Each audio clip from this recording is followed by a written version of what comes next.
Hello everyone, welcome to another exciting edition of Look at the Schedule. I'm Cindy Soderman. I'd like to thank everybody who watched the first one and made it such a success for this channel. Because of your support for that video, we are going to make Look at the Schedule a regular thing for this channel. And to find out more about what we're going to do with the channel come 2020, we're going to have an update video, and it should be out in a couple of days.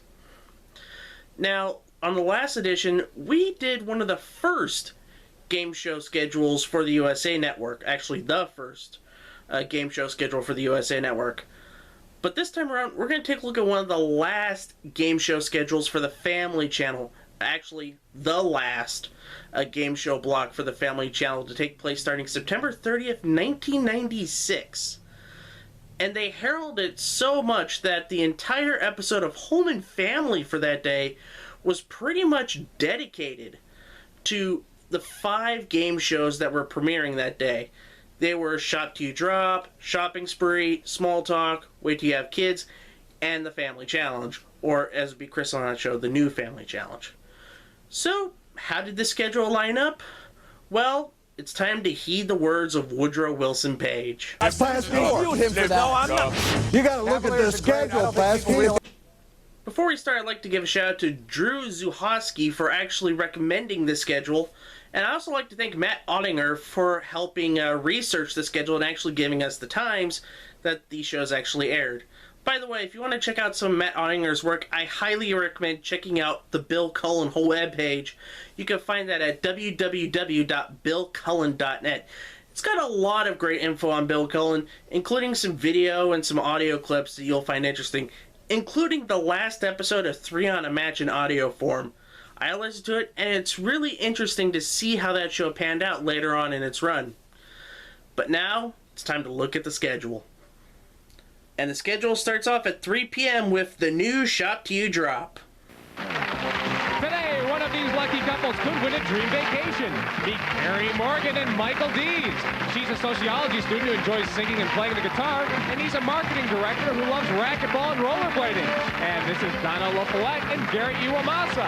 She's a library assistant who likes to cook and shop. He's a businessman whose hobbies include snowboarding and hockey. They're all here to play the wildest shopping game ever, the new Shop Till You Drop.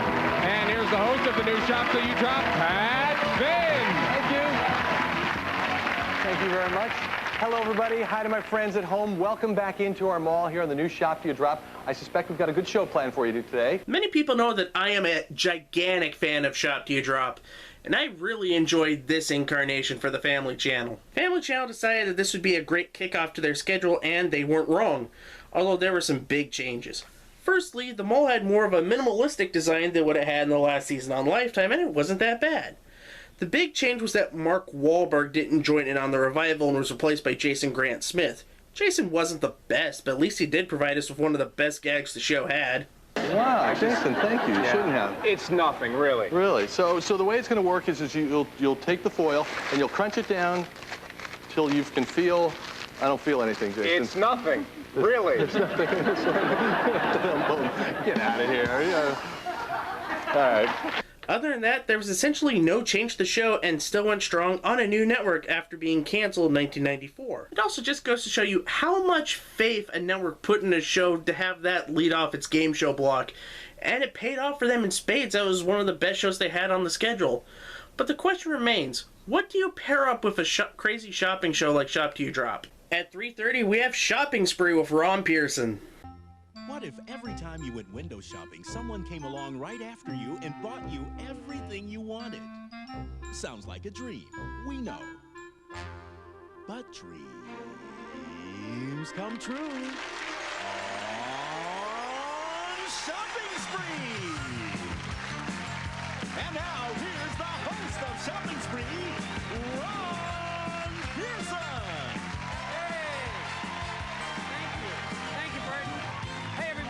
As I mentioned in the last video, you need to have good show-by-show chemistry in order to make a schedule work.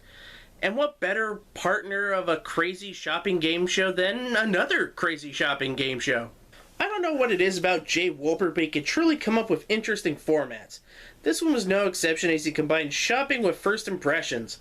Both Shop to You Drop and Shopping Spree's comparisons are that they are lighthearted fare that are easily enjoyable, even if Stone Stanley's game show is more grounded in reality than a cohort show or Jay Wolpert. But it is that silliness that made the show memorable.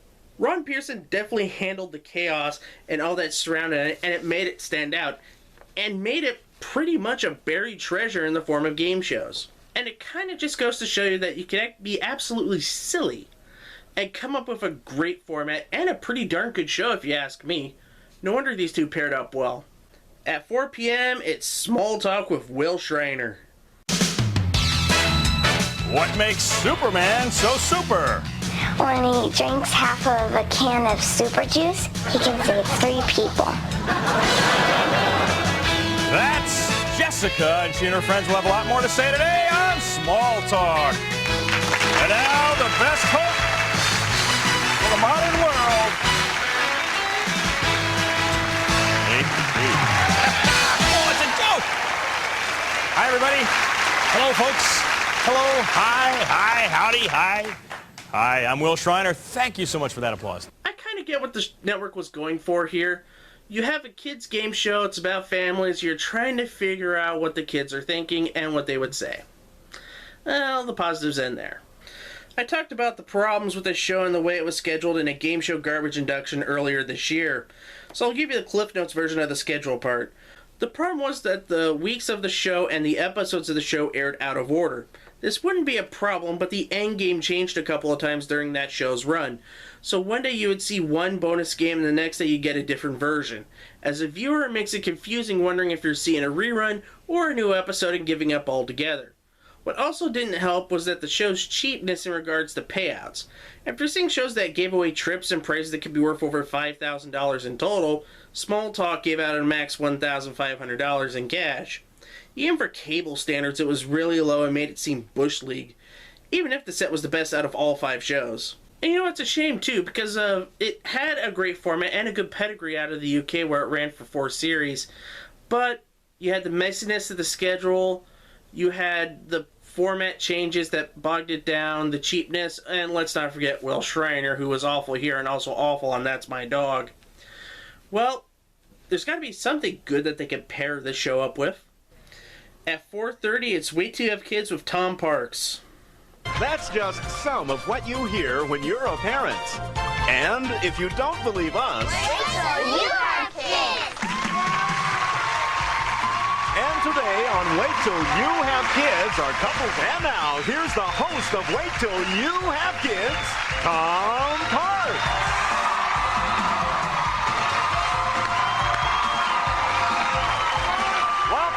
Wait till you have kids. Now, you've met our couples. In a moment, they'll be matching their ideas on raising a family with our resident expert. I get what they're going for here. 2 shows dealing with kids and problems and issues and all that fun stuff. But it got worse. Much, much worse. There's a saying that quality will always win out, and the show had none of it. What also didn't help matters is the controversy surrounding this show thanks to Ellen Winters falsifying her credentials as the first expert. What also doesn't help is the show just had nothing to offer the viewers at large, thanks to the subject matter. Child psychology is one of those touchy subjects that shouldn't be made into a game show, and this show is Exhibit B.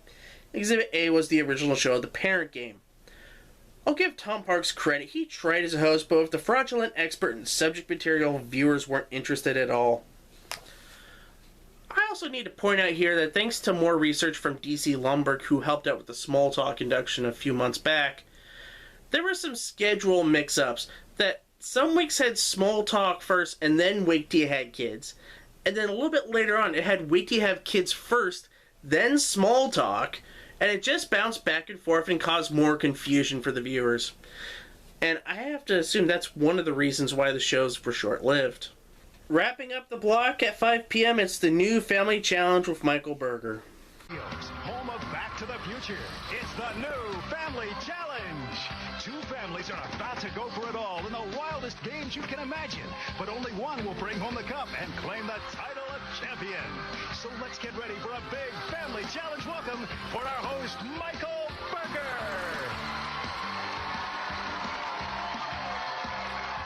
All right, folks.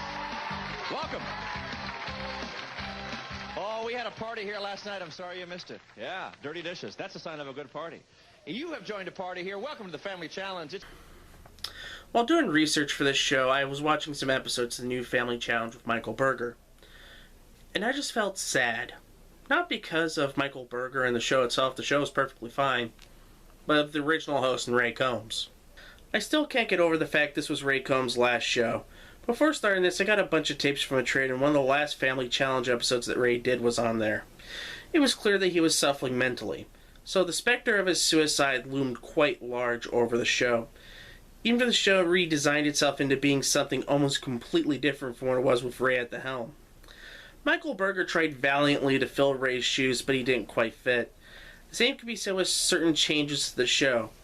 The show had part audience participation a la What Would You Do to get rid of a few events, and that was another Woody Frazier produced show to go along with the outdoor staging of all the events.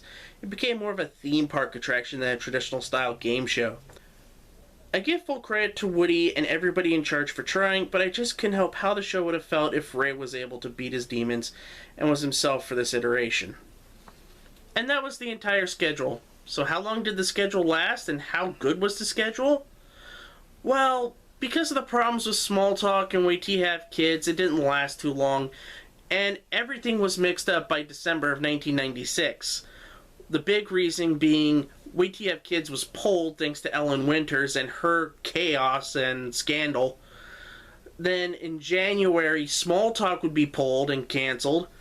And when that got pulled and canceled, Wait Till You Have Kids came back with a new expert in Marilyn Kagan, and that ran out the rest of its 65 episode order.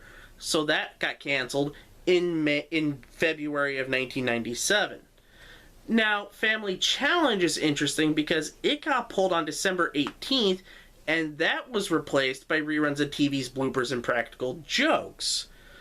And I don't know when it came back on the schedule. I gotta assume maybe became a weekend show or something like that. Or maybe it got brought back after TV's Bloopers and Practical Jokes ran its course.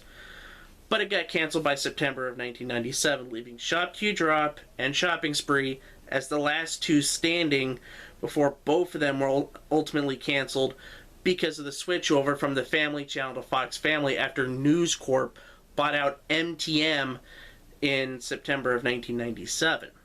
So it is quite interesting in what came about everything. It was a good schedule, but as I said earlier, quality does win out. And with shows of subpar quality like Small Talk and Wait Till You Have Kids, it just kind of torpedoed that entire schedule of everything afterwards. And that will wrap up Look at the Schedule. I'd like to thank everybody for watching and coming up with good schedule ideas on the first video. And we want to hear more of these schedule ideas, so if you have an idea for a schedule that you want us to look at, leave a comment in the comment section below. Thumbs up this video so it gets us more notification, and also the algorithms and all that stuff. Also, if you really want to help out this channel, become a backer at Patreon at patreon.com/GameShowGumbo. For $5 backers, if you want to request a schedule for us to do, we will do it for first-time $5 backers only. Well, that's going to do it for us. Until we look at the next schedule, I'm Cindy Seidelman saying, have a very Merry Christmas, Happy Holidays, Happy Kwanzaa, Tip-Top Tet, Solid but Rockin' Ramadan, and a really awesome Kwanzaa. Till next time, bye-bye.